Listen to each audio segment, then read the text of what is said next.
欢迎收听10月22号的迦南之声，我是世界牧师平安。我们今天要来分享我在这里，我愿意。我们今天在哪里？我愿意怎么样来活呢？今天要来分享的经文在以斯拉记的第7章1到10节，要来 RPG 祷告的经文在诗篇119篇2节。这里说到，听从上主命令，一心顺服他的人多么有福啊！我们愿意成为那听从上主命令，一心顺服他的人吗？我们可以来思想一下，我们都在什么样的情况中对上主说我愿意？如果这个愿意会经历一段辛苦的过程，或是会要我们改变自己的想法和做法，我们仍然愿意吗？甚至我们愿意之后会为此受一些辛苦付代价，我仍然愿意的原因是什么呢？我想这个中之味，只有那寻求上主的人，那一心遵行的人能够明白。在今天的经文当中，透过以斯拉的生命，就让我们来发现，让我们来省思，有人愿意为此受苦，有人愿意一生为生，是因为他与主的关系带领他明白，好像那个属灵的人，他能够通达，能够洞察，能够享受在上主的同在里一样。今天的经文来到第7章，这是我们第二次再次来看以斯拉记里面讲到的这个关键人物以斯拉，他是第2次归回的领头者，而这次的归回是在重建圣殿后的80年。所以上次我们讲到这段经文的时候说，这是重建圣殿 2.0，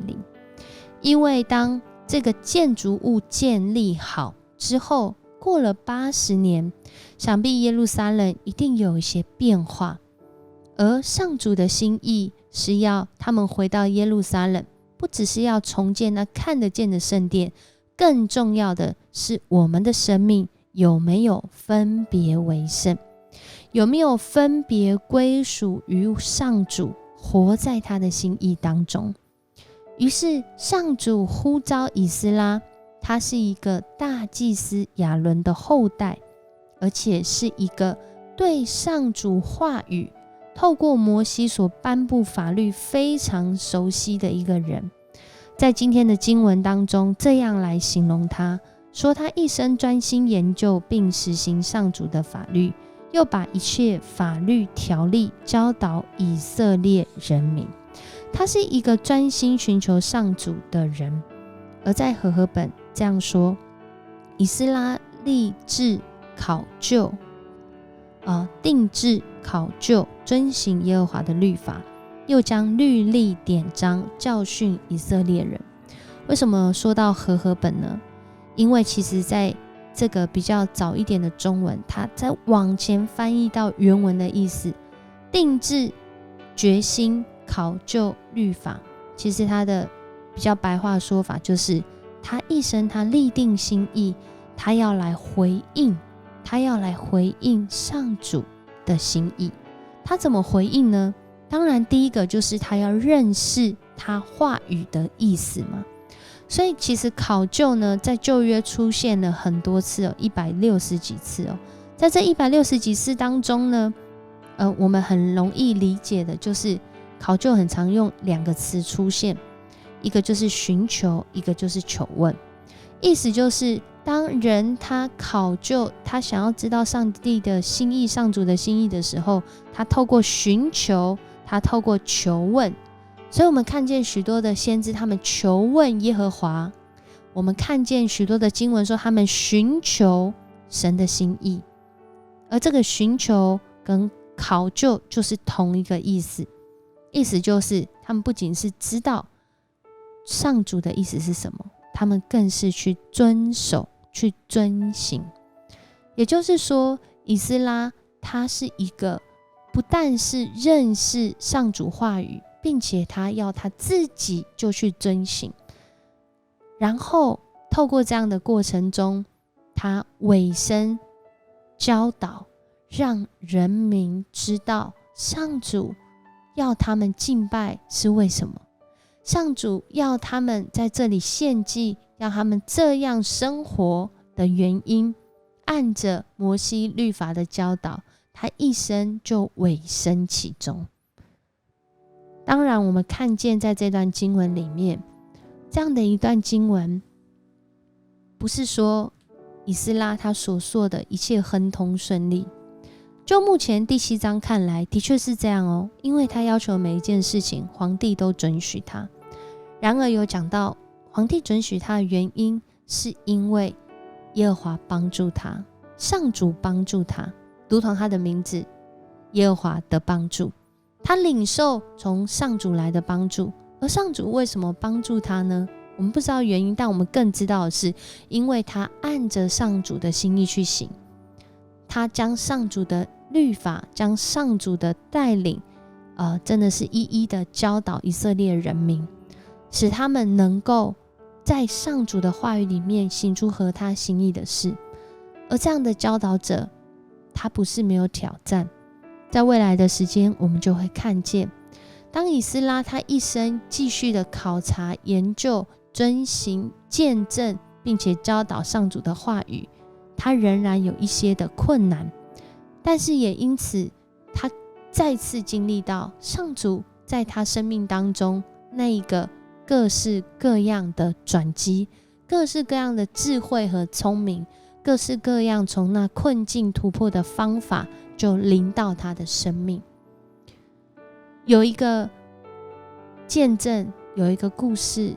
这样说，一个美国作家，他在18年前罹患了很长的名字肌萎缩性脊髓侧索硬化症，俗称就是渐冻人。在这一个循序渐进，身体一天又一天的衰退当中，他说他的内心是一天心似一天。在人看来，身体是渐渐的退化，造成生活上的挑战跟身体的痛苦，但他没有寻求要安乐死，他没有寻求对这个世界充满悲观痛苦的想法，或者是保护自己不受伤害，将神将人拒绝于千里之外。反而他真实面对自己的情绪，他真实在与上主的关系里面，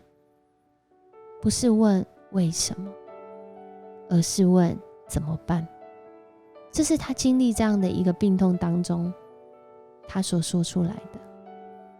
在这样的一个辛苦的过程中，